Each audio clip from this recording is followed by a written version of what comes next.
बार बार सर्दी खांसी, छोटी बीमारी, बड़ा संकेत। अगर आपको हर दिन 2-3 महीने में सर्दी खांसी बुखार हो जाता है तो इसको हल्के में मत लीजिए। ये सिर्फ मौसम नहीं, ये आपके शरीर की कमजोर इम्यूनिटी का इशारा है। इम्यूनिटी हमारे शरीर की एक सुरक्षा सेना है। जब ये मजबूत होती है तो वायरल शरीर में आके एक बड़ी बीमारी कर नहीं पाता।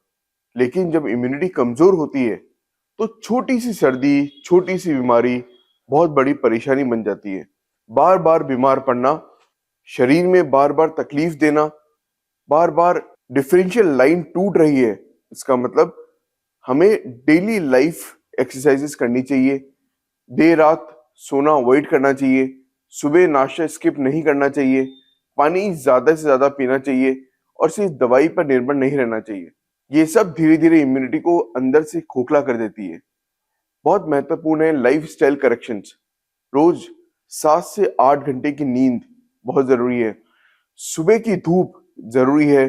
घर का सादा खाना, हफ्ते में एटलीस्ट 5 दिन वॉक करना, खुद से दवा ना लेना। याद रखिए, दवा बीमारी ठीक करती है लेकिन लाइफस्टाइल इम्यूनिटी बेटर करती है।